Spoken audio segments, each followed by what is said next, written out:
Welcome to Scandal Water, where we cover the stories that have captivated the entertainment world. I'm Candy, a longtime educator and community theater actress. And I'm Ashley, a writer and co-founder of a local theater group. We're two friends who share a love of entertainment. From true crime docuseries to blockbuster movies to classic TV to Broadway shows and everything in between. Each week, I share a compelling story related to pop culture. And I chime in using my trivia junkie brain. We stick to the facts until it's time to settle into our armchairs at the end. Then we're simply two women with a strong cup of tea and even stronger opinions. We're Scandal Water. And if this sounds like your cup of tea, follow the show on your favorite podcast app or the Scandal Water Podcast YouTube channel. Oh, it's that time of day.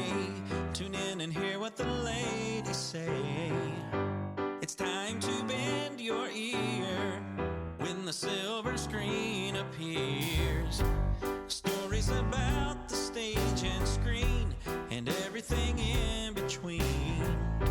So come on and join the fun. The curtain opens in 3, 2, 1.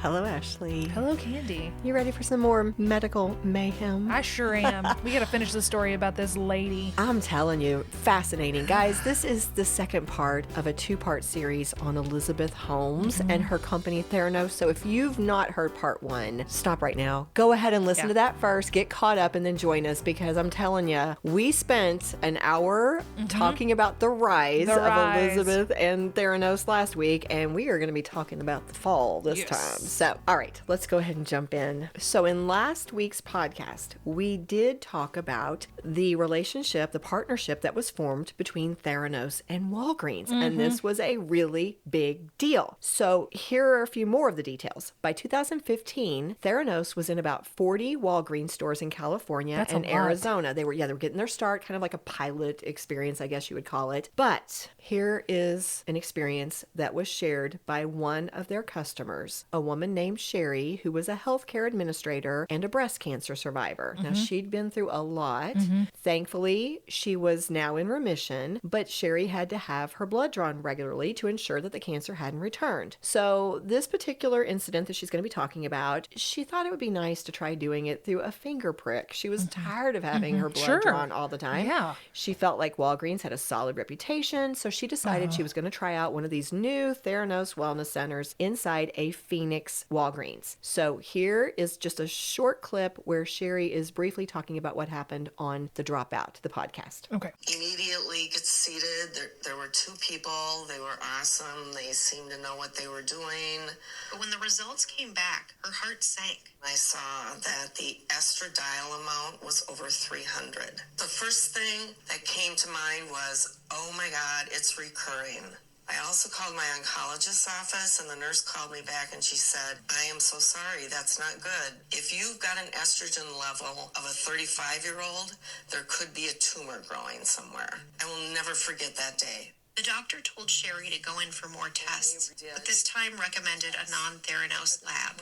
So it was about a week later, I got the call from my doctor, and he said, congratulations, your estrogen is basically non-existent. The Theranos test had been off by hundreds of points. There was no tumor, no new cancer. Sherry says she tried to reach out to Theranos for answers, but got no response. No one from Theranos ever called me to apologize. No one.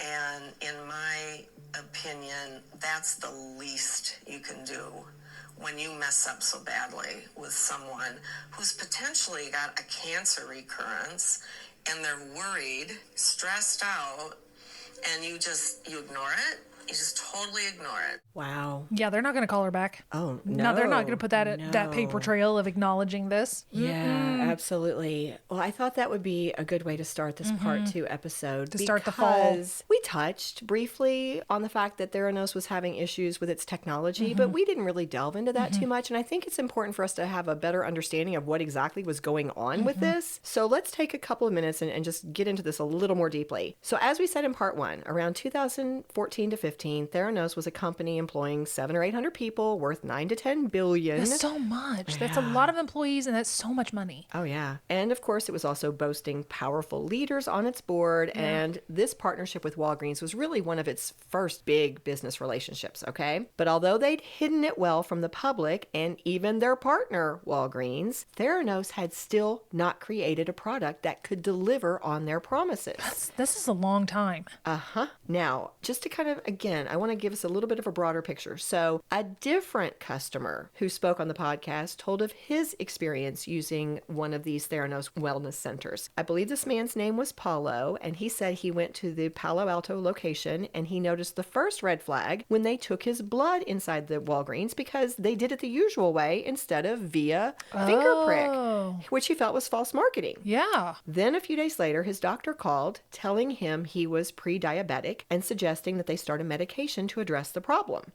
Luckily, this fella decided he would like to have his blood tested again before he took the step of starting a new medication. And this time, the lab results showed no evidence of pre-diabetes. So if he had taken that medicine, it could have really hurt him. Exactly. And so two things that I think these examples bring out. First, Paulo wondered about false advertising when they wanted to draw his blood the conventional way. What he didn't know, nor did Walgreens or the people who'd invested in Theranos, was that the reason he had to have his blood drawn the old-fashioned way was because the Edisons could only run about 15 of the 240 tests that were promised. I'm surprised they could even run 15.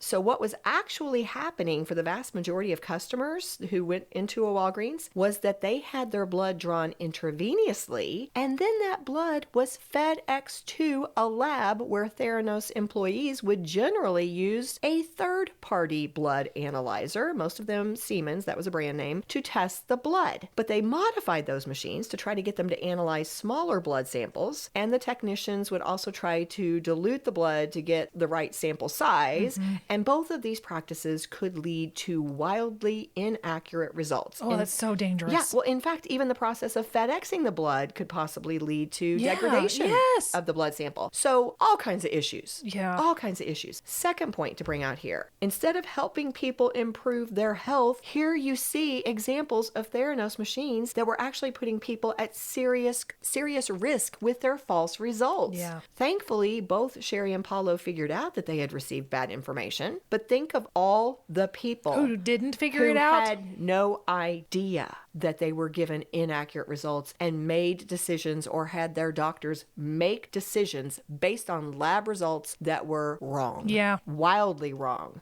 I'll tell you who did know about the issues with the Edisons and the labs. Besides Dr. Phyllis, who's at home going, I knew it. I knew it.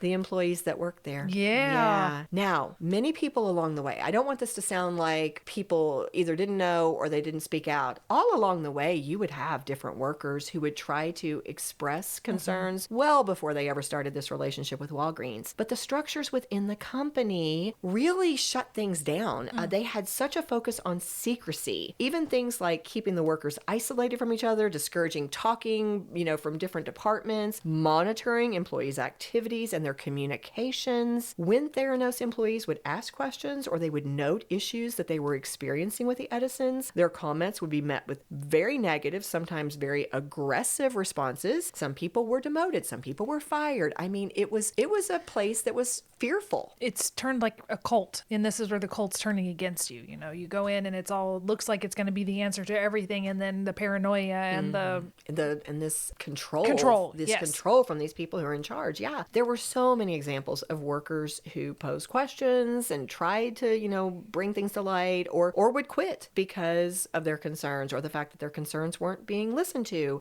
But there were also structures in place that kept them from speaking publicly because there were NDAs. Yes, there was non-disclosure, and we're going to talk more about some of the fear tactics here in just a minute. But first, I thought it might be a good idea to introduce two employees who do end up speaking up And if you are familiar with this case at all, you're going to recognize these two people. First, Erika Cheung. Erika Cheung was a lab associate hired by Theranos in 2013, right after she graduated from UC Berkeley. She was described as an incredibly bright woman who turned down 2 other offers to accept the Theranos position, partly because Erika said that, as this young woman from a science background, she really kind of idolized Elizabeth a little bit. Makes sense. This woman who founded her own company and was making such a big wave. A difference. Yeah. So she was excited to be part of this team. She wanted to be on a mission to change the world with these people. So she was excited. But Erika had only been working around a month at the company when she started noticing something that seemed off in terms of the technology and the procedures that they were following. So here is an excerpt from a 2020 episode where Erika is talking to Rebecca Jarvis, who, by the way, is the same journalist who hosted the hit podcast, The Dropout. Oh, okay. But this is where Erika is sharing a couple of those first red flags that she noticed. They would barricade certain portions of the lab so you couldn't see. Especially when outside vendors would come in, they always had to be escorted by security. At what point do you start to think something isn't right here? I think the transition happened is when I started processing patient samples. So you basically start out with a base test. Yeah. You put that base test in your machine just to say, okay, we know that it's working, we know that it's cleared. Exactly. And what happened? And it kept failing. I kept running it over and over and over. And how it was handled, it totally blew me away. They took out data points and they said, oh, well, this is the best 2 out of 6, the way that we kind of average things. So you're saying essentially that you were cherry picking Exactly. the information, Right. in order to make the information make sense. But the thing is we were still processing patients. Meaning those patients were taking information that you were providing to them and making medical decisions. Right. Their quality controls were failing at one point what seemed almost every day. When Erika says she raised these issues directly with Sunny Balwani, Theranos' president and COO, she says he would become enraged. He had asked me, so how do you like working for this company? I said, I really enjoy working for this company, but there are a lot of problems. We're having a lot of issues with our quality controls. And then he just sort of lost it at that point. And he's like, I'm tired of people coming in here and starting fires where there are no fires. Thoughts? Oh, she's trying. She was trying. She was trying, but you're not going to get anywhere because you got to cover it up. We're at the cover up part. Absolutely. So a little more about Erika. Erika said that a lot of her coworkers were very young, straight out of college like herself, and everyone worked really long hours. She was one of the employees who said this was a fearful environment. When Rebecca, the host, asked why, Erika named 3 reasons: the secrecy, the fear that you'd be reprimanded by Elizabeth and Sunny, or even fired if you spoke up about any concerns, and also the blame game that would be played if anything did go wrong. Like if you said, oh, I have a concern, or this doesn't seem to be working. Well, did you run the test correctly? How much of your, statistics background do you have? Maybe you're misinterpreting it. Maybe you made a procedural mistake. So things would Turning get it around. Right, exactly. Yeah. And of course, everyone is exhausted from all the long hours. Now, trying a different strategy, Erika said at one point she started putting up error reports by the machines, and they would be taken down. A manager warned Erika against speaking up against the company or about any problems that she was noting, telling her that she did not want to be on Sunny and Elizabeth's radar. And again, she did get reprimanded very strongly by Sunny. We heard her talk about that. So those were some of the strategies that were used to keep these... Everybody in line. Exactly. So let's shift over to a different person. This is the man that we actually mentioned in part 1, Tyler. Shultz.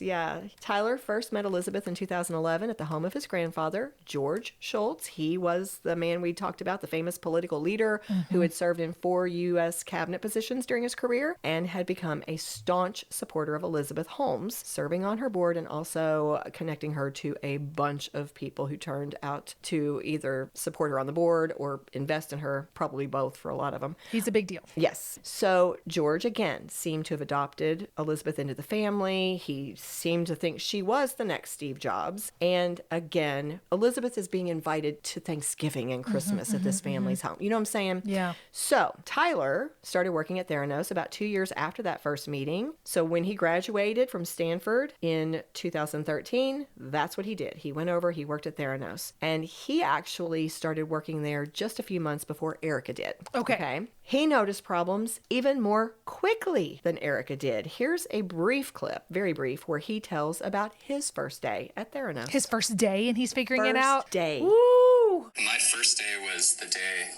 after they opened the first Walgreens Wellness Center. Just like Erika, Tyler started out bright-eyed and enthusiastic about Theranos' vision. But on his very first day, Tyler says the head of assay, or blood test development, was fired on the spot by Elizabeth after asking too many questions. That kind of set the tone for kind of the entire scientific community within Theranos, where working smart was not valued, but working hard was. That doesn't even make sense. Not working smart. You have to be smart. That's what you want. Yeah, that's what you want. Well, so he noticed things really quickly, and Tyler tried a few different times to tell his grandfather that the Edisons weren't working. Yeah. He even tried to tell him that Theranos was using third-party blood analyzers to do some of their testing. But his grandfather was so... Cognitive dissonance, right? Yes, was so taken with Elizabeth. He was so, I shouldn't use that couldn't- word, but almost brainwashed by her. Yeah. He could not seem to hear anything, and he would have a response. Like, for example, if Tyler said they're using third-party analyzers, he would be like, oh, I know about this. Elizabeth told me that they use third-party analyzers. That's a point of comparison. That's so that they can check their results against this She's thought of everything. Exactly. So he got nowhere with that. And you would think this is your grandson who's boots on the ground inside the company going, Granddad? You would think. Yeah, but I think he couldn't believe it. I think it's just, I can't believe that I have, like, Grandpa could not believe that he had invested in the wrong person. He couldn't be wrong. That's probably part of it. And another part of it is, I think sometimes when you're looking at somebody and you've put them on such a pedestal, it's hard for you to take them down. And those are probably intertwined. If you take them down, then again, how gullible am I? How wrong was I? So it's probably Both. Yeah, exactly. Well, in addition to the Edisons giving inaccurate results and not being able to perform even a tenth of the tests that the company had promised they could do, here are just a couple of other problems that Tyler noticed with the functioning of the Edisons. So there's so many more than this, but this will give you a sense. Inside the device was a mechanical arm that had a pipette on the end, and the purpose was to suck up different reagents. But Tyler said it often wouldn't pick up the right tips, which would frequently cause it to fall off during a test, at which point it might get into the gears and jam things up. Yikes. They would have issues with temperature sensitivity. They sometimes would have issues trying to keep the door closed and would tape it up. I mean, Nothing is working. They're selling state-of-the-art, new, groundbreaking technology, and it doesn't they work. made the joke, I think it was in the podcast, that it was like basically like a failed science experiment. Yeah. A science fair experiment. Yeah. So Tyler had a strong sense of ethics, I think. He felt compelled to try to address the issues with Elizabeth, and he thought the fact that they had these personal connections might help, but he did want to check himself first. He's young, he's into his first career job out of college, so he used an alias, and he reached out to the New York State Department of Health without identifying his workplace, without telling his name. He generally explained what was going on. He got a response. The regulators confirmed that, this doesn't sound right. They advised him to file an anonymous complaint. They asked him to reveal the company name so that if something were to come through, they would basically have a heads up and they could work with Theranos knowing what was really going on. He gave them the name. If I followed this correctly, it sounds to me like he didn't take their advice. He didn't file this anonymous complaint. Instead, he thought, I have a relationship with Elizabeth. I'll get her to listen to me. So with that affirmation that, he was This is right, wrong. something is not going the way it should, he wrote an email to Elizabeth. She gave him a generic response, basically saying something to the effect of, well, these are very serious allegations, Tyler. I'm going to need some time to have my team go through them one by one. We'll get back to you. We'll get back to you. But instead of Elizabeth responding, Sunny. Sunny ends up sending a scathing email. I didn't even put the quote in here, but it was ugly. And basically, this was the last straw for Tyler. He gave us 2 weeks notice. Oh, they didn't even fire him? They just, well, I guess they're not going to fire the grandson of the man who's investing. Well, part of the email was, had he not been so connected to George Shultz, he'd be out of there. Okay. Yeah, how irresponsible, had this and that and the other. All your fault. Yeah, it was pretty degrading, I guess. But he gave us 2 weeks notice, but he was told, oh, no, we want you to go ahead and leave now. So he contacted his grandfather to tell him what had happened. His grandfather said he'd heard from Elizabeth that Tyler had quit in a very dramatic and unprofessional and inappropriate way. Oh. George Shultz told Tyler, quote, they're trying to convince me that you're stupid, and they can't do that. They can, however, convince me that you're wrong. And in this case, I do believe you're wrong. No. Tyler went to his grandfather's house that night and invited Erika to come along. The goal, of course, was to try to talk some sense right, into him. Exactly. Share their concerns. 2 of them, At least he found Erika, somebody to go, okay, I think this too. Right. But George remained unconvinced. And one of the things he shared in their conversation that shocked these 2 young workers was George's belief that Theranos devices were being used in medevac helicopters and hospitals, which of course you know where that information came from. So Erika and Tyler left the dinner feeling like they'd gotten nowhere. Erika quit the next day. By the way, neither of them had made it even 9 months working there before they quit. Wow. Okay. Now, it was in early 2015 that Wall Street Journal reporter John Carreyou became interested in Theranos after reading the 2014 article by Ken Auletta I briefly mentioned in part 1. Let's talk about that first article. The Fortune 500 article, that one? Actually, no. Okay. This was a different one. The only 3 articles we've talked about, the very first one that started it all was by Roger Parloff. Oh, okay, that was Roger. that great feature. Okay, yeah. This one had followed that. Okay. But this was by another very acclaimed journalist, Ken Auletta, who also was very impressed and taken with Elizabeth. So his was glowing as well. His article was entitled Blood Simpler, although later, when he could think more clearly, he reflected that when he pressed to answer questions about the technology, her responses would sometimes sound like gobbledygook. That was his word salad. But John said on the podcast that as he was reading that article, one of the things that struck him as being off was exactly what you mentioned in part 1. Elizabeth had dropped out before she'd had a chance to receive much training, yet then went on to create this groundbreaking technical medical science. And he commented that in order to make huge advances in the medical sciences, you generally need to have a lot of formal training, like a lot. He said it's why so many Nobel Prize winners in medicine are in their 60s when they win. So this kind of was just enough to make Got his gears turning. Yeah, he started doing a little research and he started looking into things. And of course, he tried to reach out to some people to see if some people who had a more inside look at what was going on might talk to him. And he quickly discovered people did not want to talk. People were terrified that they were going to get in legal trouble because here's a new point. It was not an empty threat. Being sued was not an empty threat. Elizabeth had sued several people in the early days of the startup, and since 2011, they had an outside counsel, a high-profile corporate litigator named David Boies. He was a powerful man who had represented clients like Harvey Weinstein and Al Gore. I mean, this was a man you did not want coming after you. All right. So again, he's having trouble getting anybody to talk. And then John notices that Tyler Shultz had checked out his LinkedIn profile.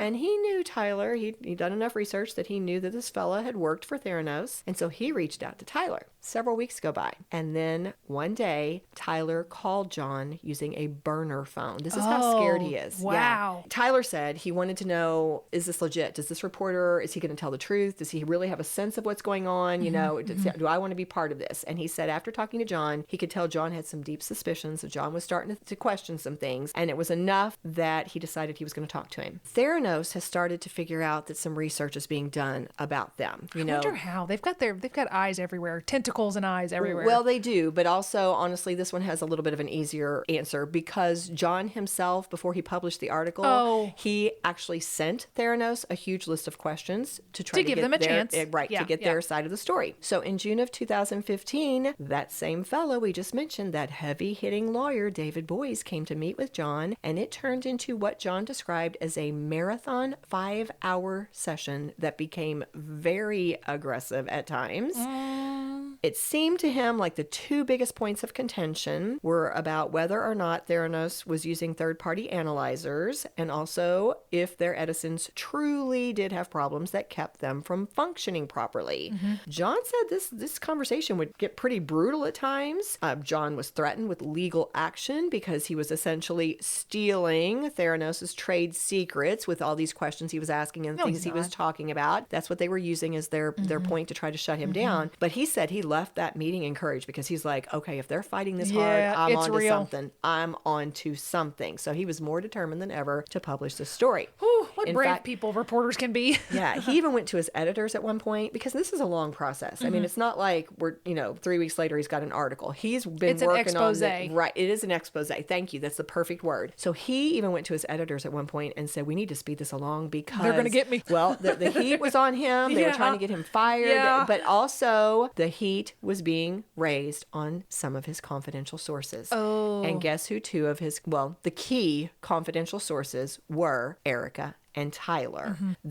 Those two are often referred to as John's key whistleblowers. I mean, had it not been for these two people. Yeah. Here's an example of some things that were happening. Erika tells of one night she was at her new workplace when her coworkers were the ones who noticed there's been a man sitting outside for hours watching the place. Erika was supposed to be the last person out of the lab that night. Her coworkers didn't leave. They did not want her walking out there by herself. So they waited, they walked out together, and as Erika was headed to her car, a man hands her a letter from David Boyes, that lawyer, that said the company had reason to believe she was disclosing trade secrets and they threatened to sue if she didn't stop. Ooh. This was concerning. She's young. She's like still in her low 20s. And I mean, she doesn't have a lot of money. And this is somebody with big bucks and he's a bulldog. So already scary. But the address written on this notice that she was given was a temporary place that Erika was staying. Even her own mother didn't know this address. Wow.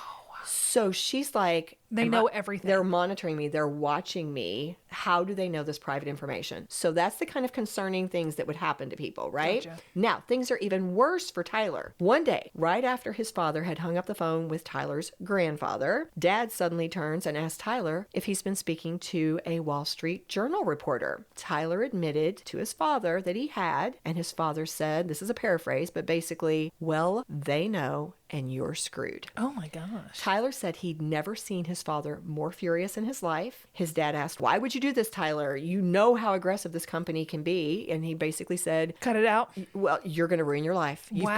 So Tyler, he's panicked. He calls his grandfather, who told him that Theranos knew he'd been speaking to a Wall Street Journal reporter. I wonder if they bugged his phone. He had a burner phone. What I think it came down to was, as the reporter, John Carreyou, would send some things, some of his facts that, do you want to rebut this? Here's what I'm going to...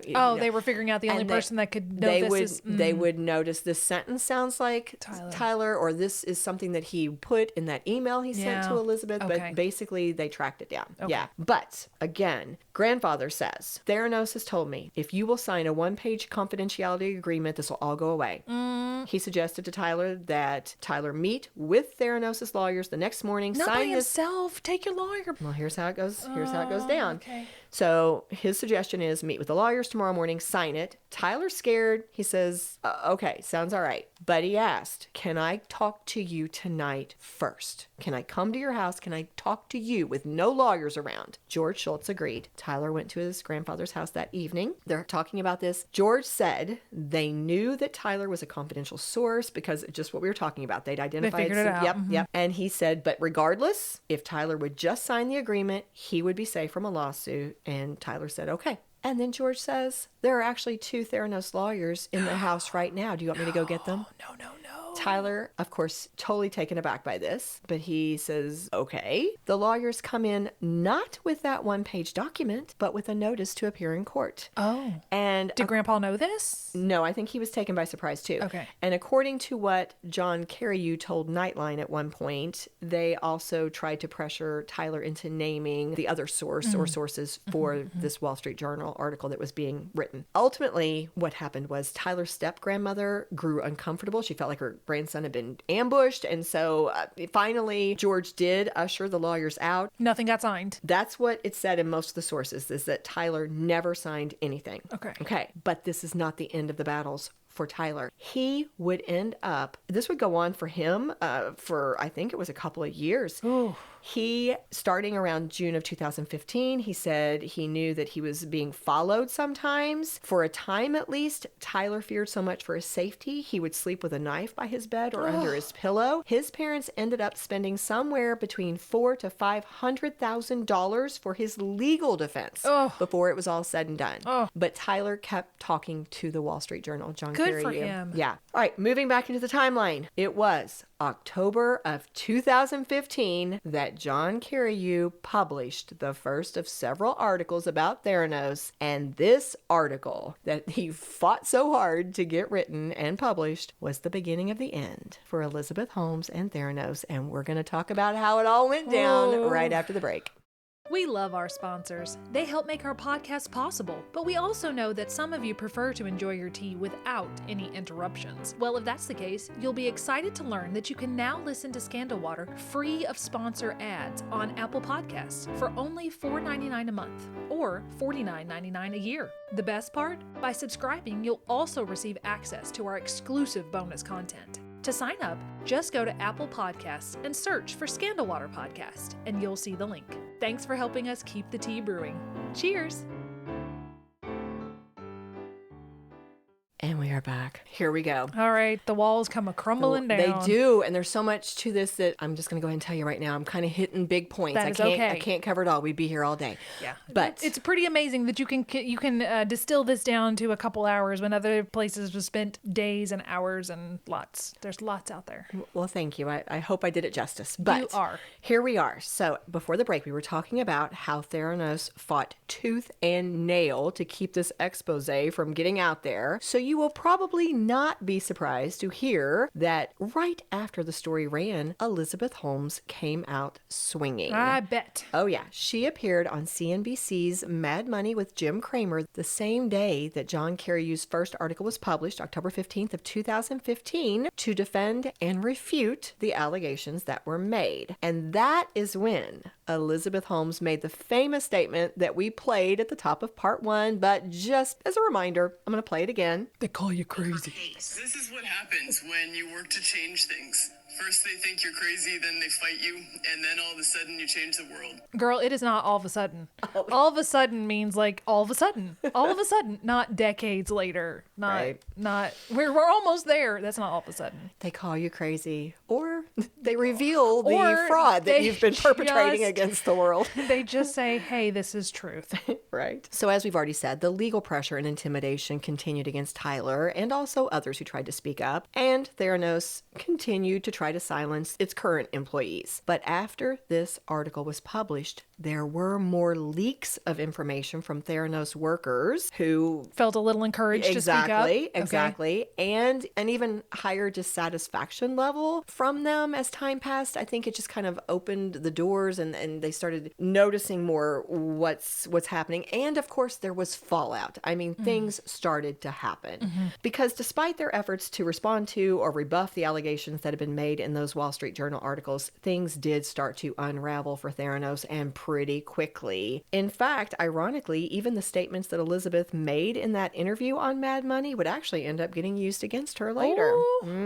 But in terms of the company's downfall, it was something of a domino effect, and here are just a few of the events that did follow. So that reporter who had helped skyrocket Elizabeth and her company to fame with his Fortune article, we mentioned him a bit ago, Roger Parloff, he was mortified. I bet. Gosh, that has to just, all of the people that promoted her in like media wise or the PR wise have to be just in the people that invested in her, but they don't know it yet. But the other ones have to go, oh my gosh. He felt terrible. This was an accomplished journalist. He was so good at his job and he had tried so hard. He was mortified. He wanted to do a retraction and he tried to reach out to Theranos and they basically were like, oh, but there's nothing that you need to fix. It's all okay. But in December of 2015, he published his second article, which of course we've already said John was did, right? Not Roger. Is Roger Parloff. Oh, Roger published a second article. Yes. Okay. Yes. I'm with you. Roger Parloff published a second article, a retraction of his first. This one was entitled How Theranos Misled Me. Ooh, making it personal. I like it. Yeah, and he also spoke quite a bit in the documentary. I think this is a man who still feels bad about it, and he wants to speak Set it about right. it. Yeah, he wants to set things right. That's a good way to put it. Sunny left the company, and the couple officially split up in 2016. Also in 2016, after conducting an investigation, the Centers for Medicare and Medicaid Services, the abbreviation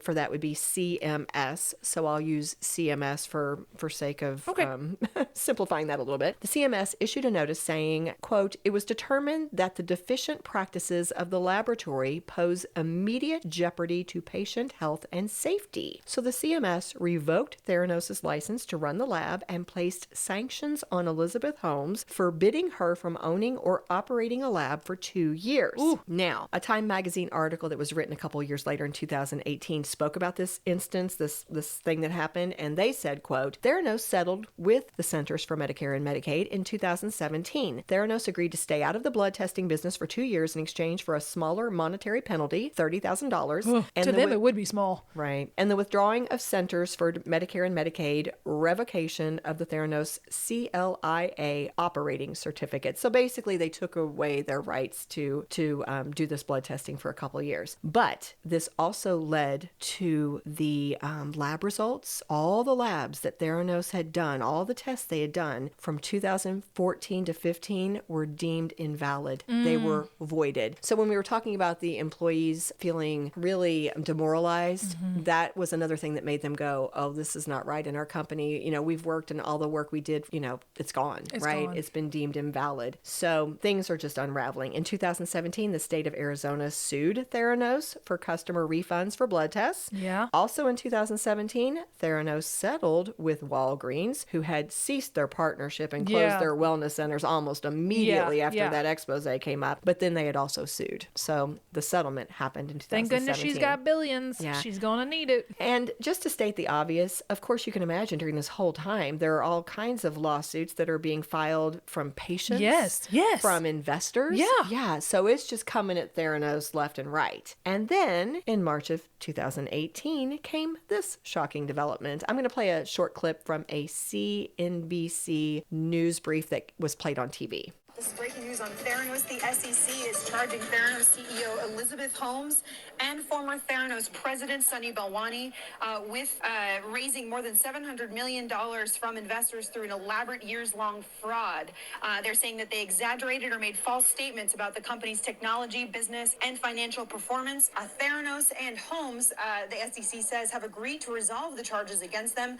They're stripping her of control of the company. She is going to pay a $500,000 penalty and be barred from serving as an officer or director of a public company for 10 years, as well as returning the remaining 18.9 million shares the SEC says that she obtained during the fraud and relinquish her voting control of Theranos. This, of course, after the scandals that unfolded over a year or so, where Theranos essentially made what they say were misleading claims about their blood testing capabilities. So Elizabeth Holmes here in a settlement with the SEC saying that neither Theranos nor Holmes admitted nor denied the allegations in the SEC's complaint. As for former President Sunny Balwani, the SEC says it'll litigate its claims against him in federal district court. Guys, we'll bring you any more news from this Theranos story. So that reporter Meg seemed pretty excited. She was breathless. It was like she was outside the courthouse. She was like, guys, oh, breaking news. Guys, look what just happened. Because this is the first time they've openly been charged with fraud. Yes. Yeah. And if you don't get caught on anything else, what we learned from Scamanda, they'll get you on fraud. They will get you on that fraud. And they did. Ooh. And they did. But now you heard, I know that was coming at you guys fast, and it was a lot of technicality. I think it kind of sounded a little technical. So just to talk through that announcement was basically saying Elizabeth Holmes and Theranos and Sunny, they'd been charged with fraud by the SEC, but Elizabeth had already settled those charges. So this was basically this announcement that was kind of telling it all at the same time. She did not admit or deny guilt, but part of the settlement was that she was going to lose control of Theranos Theranos, pay a fine, and she was barred from serving as an officer or director of a public company for 10 years. I think she's just trying to avoid prison at this point. Well, and what's interesting is their long investigation that had led up to this settlement had involved the famous deposition that you guys have probably heard about. It lasted over the course of like 3 days. And during that deposition, she supposedly said something to the effect of, I don't know, over 600 times. Did she use her crazy eyes? I don't know. That is so funny. All right, quick little rabbit trail. Sidebar. Her eyes were crazy. The blinking. Yes. Or the lack of blinking. The lack of blinking. You know, that came up. I wasn't going to include this, but as I was researching, I found some notes where people talked about her blinking. In fact, I'll tell you this. Kurt Loder, this fellow was doing a review of the documentary after it was released in 2019, and he made this comment. Now, this is just his editorial comment, but he said, she rarely blinked her eyes, which was a little unnerving. It's unsettling. And she had a presence so alien that you expected to see a lizardy tongue flick out from between her lips at any moment. And honestly, they had interviews from workers who would talk about a specific worker. Cheryl Gaffner, a receptionist at Theranos, said that when she was in her job interview, she said, quote, I know this sounds odd, but my first impression was that she didn't blink. And so I always wanted to make sure that I kept great eye contact because I didn't want to be the one that looked over, right? Staring contest. So she was very intense. Oh my gosh. So it was a thing. It's a thing. But you're like, are you using eye drops, Visine? What's going on? Because how are you able to keep your eyes moisturized enough that you don't have to blink? You don't have to blink. Yeah. Okay, so back into this. All right. In June of 2018, criminal charges were filed against Theranos, Elizabeth, and Sunny for fraud and conspiracy to commit fraud. And by September of 2018, Theranos had officially locked its doors. Happened fast. Once it started rolling, it happened fast. Elizabeth's trial ended up getting delayed, though, first due to the pandemic and then due to her first pregnancy with son William, who was born in July of 2021. So Elizabeth's new love was a hotel heir by the name of Billy Evans, who they're still together, by the way. Are they really? Yeah. He's around 8 years younger than Elizabeth, depending on the source. Now, the other thing, I never could get a definitive answer on this. Some sources say they married in a secret ceremony back in 2019, but others will say that they have not yet gone through the marriage ceremony, but they are clearly together. Yeah. Most sources will refer to him as her partner. Okay. Very committed. Okay. Still together. But again, she had her first child. That delayed her trial. Regardless of all this, jury selection for the trial started on August 31st of 2021. And during the trial, again, I'm really summarizing here, but it seemed like a key part of Elizabeth's strategy was to try to place the blame on Sunny. In fact, she talked quite a bit. She did testify. She spoke, I think, several days, and she claimed Sunny was abusive, manipulative, controlling. A lot of what happened at Theranos, she attributed to him, right? But on January 3rd of 2022, after nearly a 4-month trial, a federal jury convicted Elizabeth of 1 count of conspiracy to commit fraud on investors and 3 counts of committing fraud on individual investors, which involved wire transfers totaling more than $140 million.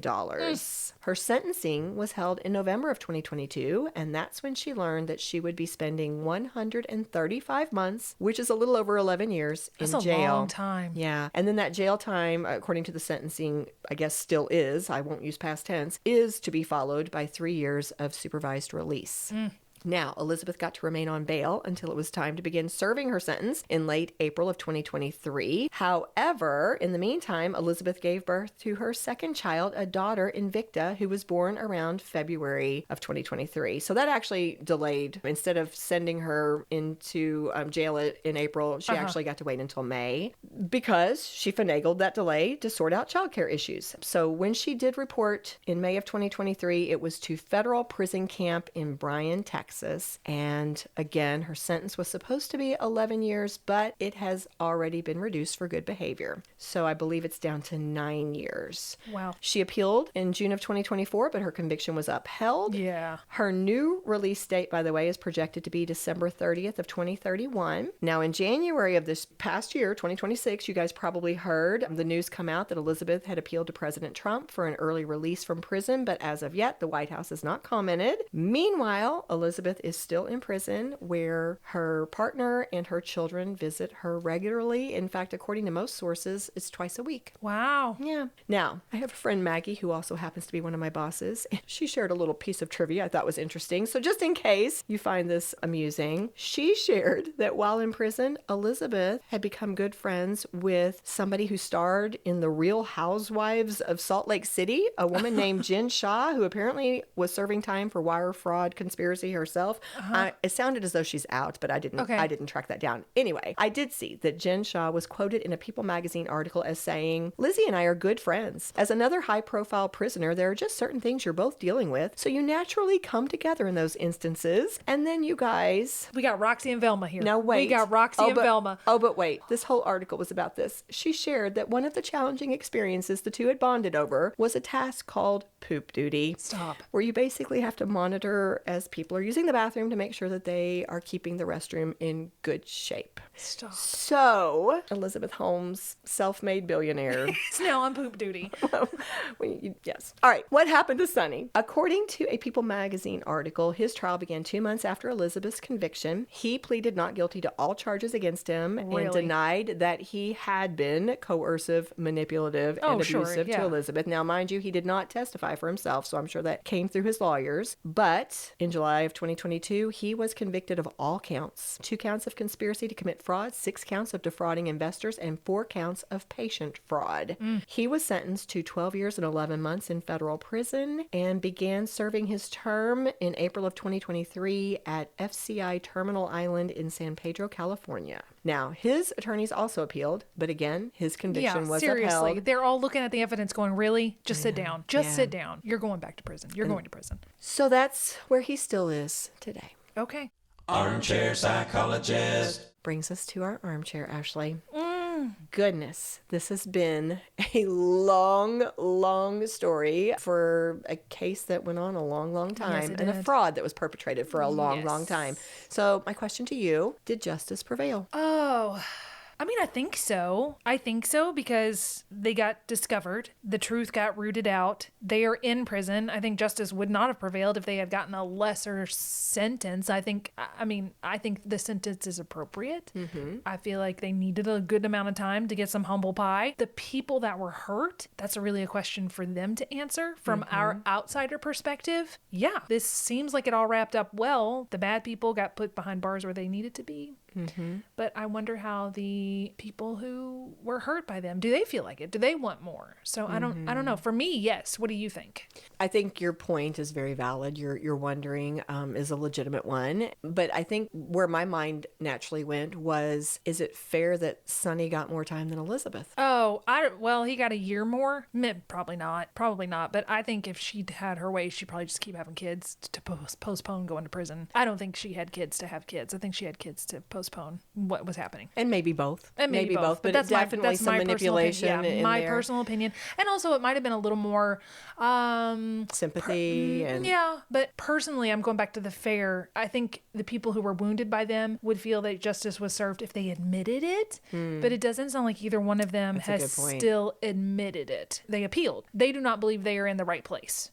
So I would think personal justice. Professional justice, yes. Personal justice would probably be, I'm sorry that this happened, an apology, an admittance of guilt, an acknowledgement, a repentance of what I have done. So for the victims, they may not feel like it, but they may not ever get it from the two of them. Yeah, I think you bring up such good points. And also, I'm now questioning my own word, justice, because justice is different from fairness. And I think that it bothers me a little bit that Elizabeth had so much control over everything and still seems to be holding on to some of that control, even while she's supposed to be paying her dues. So I think it kind of bothers me a little bit that Sunny actually seemed to take more of the heat. A harder hit. Well, I mean, he was convicted of way more counts than she was. Oh, so yeah. basically, in terms of culpability, thank you. They said he was more at fault than she was, and I do not believe that. I don't believe that. In fact, it's funny because he was called the enforcer, and people would call him the bully, but somebody's controlling. Well, and there were times when Tyler referred to to Elizabeth as a bully. Yeah. And I just wonder how much of the time Elizabeth used Sunny to do her dirty work. Sure. I mean, for example, that message that Tyler sent to Elizabeth and then Sunny responded, you know that was orchestrated. Yeah. Straight, You be the straight good from cop, Elizabeth. bad cop. Right. I'll be the professional. You're going to go in and threaten him. Yeah, I've got to keep a good relationship with George Shultz. So you reprimand him and tell him that you're going to fire him if he doesn't straighten up. Yeah, I feel like probably she got off easy. How many years would you have given her? Do you think it's years, or do you think it's it doesn't matter the years? It should have been more than Sunny. Yeah, I think it should have been more than Sunny, and I don't know if years matter. I think probably I'm not even answering my own question. I'm just going down a little rabbit trail where I'm thinking I wish that she felt bad about what she'd done. That's it. She woman, could have a year in prison, but if it totally changes her perspective and wakes her up, then it's worth it. Right. This That's what woman we who want. said she wanted to change the world, who said that she cared so much for people, doesn't seem to feel the least bit bad about the damage and the harm and in some cases the tragedy that she brought to people. And that, I don't know, it weighs on you. It bothers you. It does. Yeah. All right. So let's bring this to a close. I know Okay. this has been a long episode, but I'm going to say we have to shout out our whistleblowers. Yes. Erika Cheung, Tyler Shultz, and of course, our reporter who Yes. brought this all to light. Had he not done this, who knows? She could have continued destructing. Exactly. So, John Carreyou, a huge cheers to you as well. Cheers to all three of you. Cheers. If you love what we do, please rate and review our show or become a supporter through Buy Me a Coffee or Patreon. Whether a single gift or recurring monthly donation, your support is what allows us to keep the tea brewing. Subscribe on your favorite podcast app or the Scandal Water Podcast YouTube channel, and follow us on Facebook, Instagram, and TikTok. Show notes are available at our website, scandalwaterpodcast.com, where you can also access the merch store and more. This episode was executive produced by Candy Thomas, that's me, and Ashley Raymer Brown. That's me. It was researched and written by Candy Thomas and edited by Ashley Raymer Brown. A special thank you to Josh Martin, who wrote, composed, and performed the Scandal Water theme and other music. Matt C. Adams, who created the artwork, and Joshua Reith, who designed our website and provides ongoing technical support. As a reminder, this podcast is purely for entertainment purposes. The thoughts and opinions of the host during each episode of Scandal Water are their own and do not reflect the opinions of any future guests, advertisers, or clearly professional psychologists. Thanks for listening.